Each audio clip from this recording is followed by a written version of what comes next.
Nolīdz iestājas augstais laiks, vecākiem rodas jautājums, cik silti ģērbt mazuli. Un pirmais ieteikums ir izvēloties apģērbu ne tikai pēc ciku cekām, bet arī pēc tā, no kāda materiāla tas ir veidots.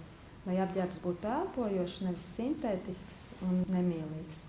Tad, kad mēs ejam ārā mazuli, tad mums jāpadomā, uz kurieni mēs plānojam doties. Jo, ja mēs esam plānojuši arī ieiet lielveikalā, tad mums jāizvērtē, lai mēs viegli varētu bērnu noģērbt, jo savādāk mazulītim veikalā būs ļoti karsts un mazais var ļoti ātri pārkarst. Un ģērbam bērnu pēc sīpoliņa principa, kārtiņu uz kārtiņas, lai ieejot, piemēram, lielveikalā, mēs varam vismaz virsējo kārtiņu novilkt, lai bērnam nebūtu karsts. Un vēl ir jāatcerās, ka ratu kulpās ir siltāk nekā sēžamajos ratos, jo ratu kulpa tomēr rada savu papildus aizsardzību, tur ir aizvērš, un tātad bērnam varētu būt siltāk nekā mums ārā. Atceramies, ka neliekam sejiņai un degunam priekšā šalli, ja bērnam elpojot, šalli paliek mitra un gaiss paliek mitrāks, un līdz ar to elpceļi tiek vairāk kairināti. Var ņemt vērā to, ka augstā laikā bērnu mēs ģērbjam tā kā vienu kārtu vairāk nekā mēs paši ģērbamies, un siltā laikā mēs savukārt ģērbam vienu kārtu mazāk. Un mēs varam paskatīties, vai bērnam ir silti, pārbaudot pie skaustiņa, pie muguriņas. Paskatāmies, vai bērnam ir silts, vai nav sasvīdis. Tad skatāmies arī lielociņos, pie elkonīšu iekšējās virsmās, vai silts, un pie kājiņām celīšiem ar lielociņu virsmās. Tad, kad mēs paskatāmies muguriņu, skaustiņu vai silts, tad ja ir sasvīdusi muguriņa, tas nozīmē, ka bērnam ir karsta. Tad mums jānovelk vismaz viena kārtiņa nost.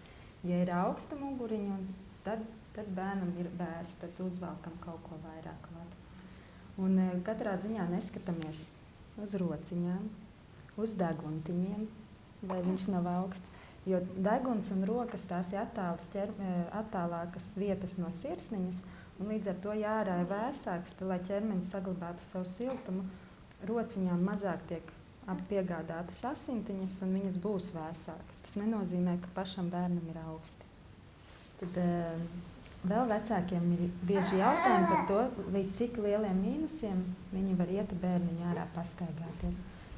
Ja gaiss ir atdzisis līdz -10 grādiem, tad zīdaiņus līdz 3 mēnešu vecumam laukā labāk nevedam, taču lielākus bērnus droši varam vest pat līdz -15 grādiem ārā. Bet tomēr skatāmies, kā mēs paši jūtamies ārā, ja ir mitrs un drēgnas laiks un tas sals mums ķerās ļoti klāt, tad atceramies, ka mazulīts ar taču jūtās līdzīgi kā mēs. Ja ir savukārt savs gaiss un labi jūtamies, tad varbūt tas mīnusiņš ir bišķi lielāks, bet mēs varam iziet pastaigā.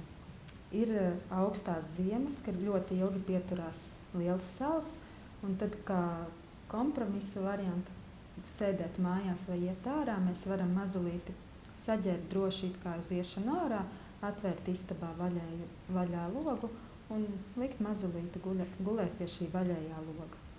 Un, kad bērnu ģērb, tad ģērb vairākās kārtiņās.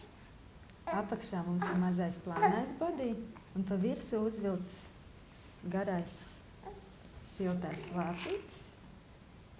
To mēs aiztaisam visu ciet, un tad pa virsu tam lācu mēs vēl varam uzvilkt vēl vienu jaciņu. Parādīt bērnam, ka vilksim virsū vēl jaciņu. Un bērni zinās, ka mēs dodamies ārā pastaigā. Un kas būtu pa pamatideju, ka mazulīti augstā laikā ģērbj vienu kārtu siltāk nekā mēs paši apģērbamies, un savukārt siltākā laikā pa vienu kārtu mazāk nekā mums pašiem.